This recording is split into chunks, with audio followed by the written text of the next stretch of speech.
Hey, thank you so much. It's time. Yes, this is the KBJ Business Journal, and my name is Akote. I'm Wakoto. You're welcome to our updates on the African Cup of Nations, which you have dubbed AFCON on KBJ. That breath was needed, guys. We just needed a break. It was, I don't know, match day 3 was just something else. You know what? Let's just take a short break. When we return, we will dive into all the details of all this catastrophe, joy, disaster, drama, and happiness. I'll see you after this break.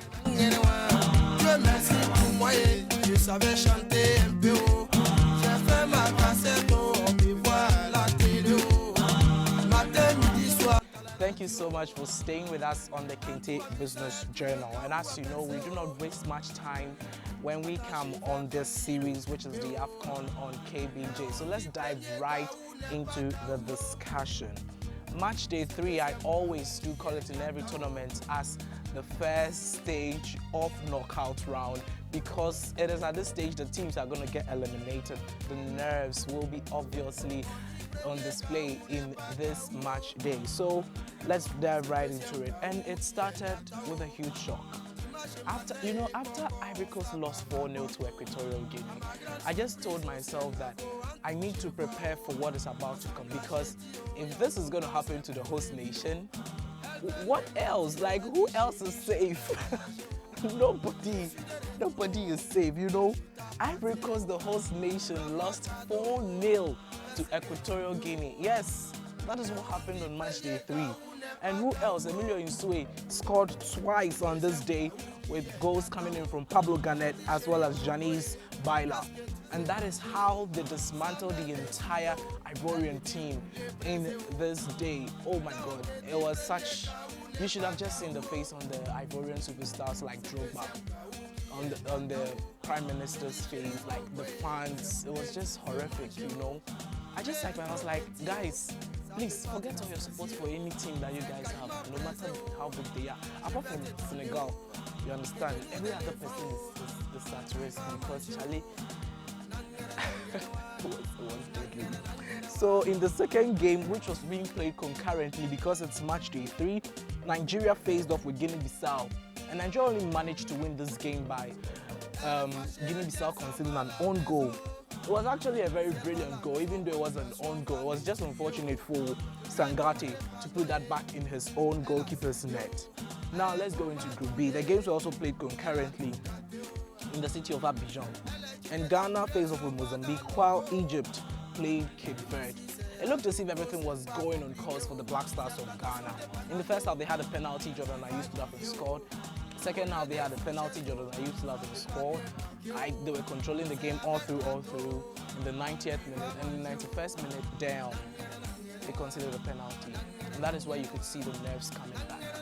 They considered a penalty, and Jenny Katamo stood up, scored for Mozambique. That is how they got their ring back, and Ronaldo Moldova headed in that corner, which ended the dream for Ghana's Black Stars. In the other game, Egypt faced off with group leaders or group winners Cape Verde. At this stage, Cape Verde had already sealed the group, so Egypt faced off with them, and surprisingly, the Egyptians struggled. It looks as if the Egyptians have been struggling all throughout this competition, and in 2-2 draws in all their 3 matches at the group stage. But one thing we know for sure, as soon as Egypt gets into the knockout stage, they will turn out.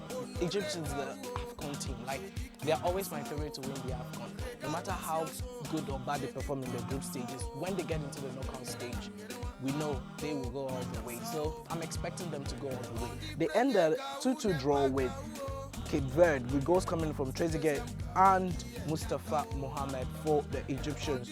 But the Cape Verdeans' goals also came from Gibson, Tavares, and Brian Teixeira. So that is how it ended in Group B. Now let's move into Group C. You know, Senegal is the only team that I said we were waiting for them to dictate the pace, and they have done it. They won 3 out of 3 games in their group game. The only team with 100% record in the entire group stages, and they did not stop when they met Guinea and they gave them 2-0. The goals coming in from Abdoulaye Seck and Liman Ndiaye for Senegal in the concurrent game which was played between the Gambia and Cameroon. Guys, oh my goodness. This game, you just needed some popcorn and a chilled drink in your seat. The drama, it was just all over. Cameroon were leading the scoring, but that goal was cancelled out by the Gambia with a goal coming from Abdel Jallow. And we saw the Gambia taking the lead with about 5 minutes to go by Ibrahim Akoli. And we said, this is it. This is done and dusted. Cameroon is going out of the AFCON. But hey, wait. They were able to draw back with a goal from James Gomez, which was an own goal, to put them 2-2. And then these people, the Gambia, scored again, but unfortunately it was ruled handball before Christopher Wall put the icing on the cake, or let me say the final nail in the coffin for the Gambia. Cameroon had to wait until the dying minutes of this game to confirm their participation in the round of 16 of the African Cup of Nations. In Group D, we saw Angola take on Burkina Faso and Mauritania take on Algeria. This is the most, the group that logic does not apply to, let me put it that way. Maybe Group D continues to echo the words group of death, but this one wasn't a group of death. It was pretty much the group of no logic. How would you expect Angola to beat Burkina Faso? And how would you expect Mauritania to beat Algeria? It doesn't apply to logic, you understand, but that is exactly what happened. Angola defeated Burkina Faso by 2-0. Angola won this group. If anybody had told me in their pre-tournament favorites that Angola would even qualify from this group, I would be, scratching my head and thinking this person is local. But guys, that is what happened. Angola won this group without losing any match. They won 2 and drew 1. And Mauritania, who had previously lost twice, came back, and the Lions of Chinguetti roared to sack away the Foxes of Algeria. They won that game by 1-0 with goal coming from Mohamed Delahi Jali for Mauritania. That is a very historic goal for the Lions of Chinguetti, and they're not going to forget that.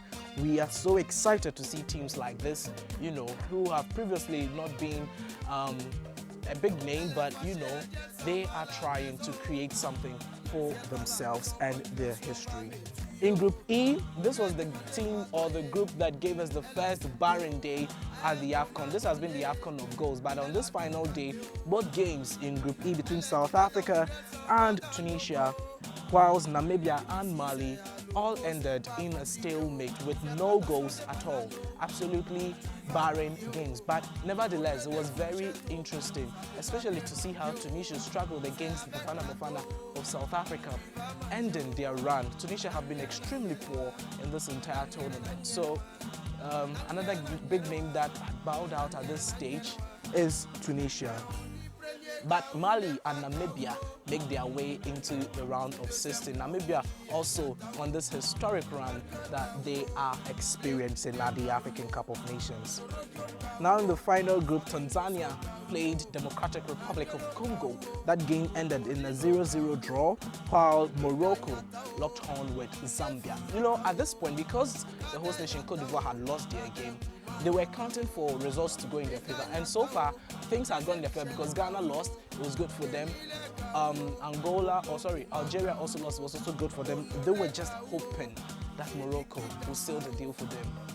And the moment Hakim Ziyech put that trigger in the first half, my goodness, it was as if we were in Casablanca or Rabat. Come and look at how Ivory Coast was bouncing. They were all excited about Morocco, and Morocco definitely held on to win that game against the Chipolopolo of Zambia. That means that Ivory Coast qualifies as one of the 4 third-place teams at this AFCON. Absolutely dramatic, guys. I just don't know how to describe this whole match day. It was just highs and lows, drama, pain, sadness, happiness, joy, everything together. I don't know how to describe it. But if you want me to use one word, I'll just say crazy. It was just an absolutely crazy day for the African Cup of Nations. But that is what the African Cup of Nations stands for. It's unpredictability. I still do not know who is going to win this tournament, despite the fact that Senegal and probably maybe Morocco are putting their heads up high. In the African Cup of Nations, anything can happen. This is where we draw the curtains on our Match Day 3 review at the 2023 African Cup of Nations here on our series AFCON on KBJ.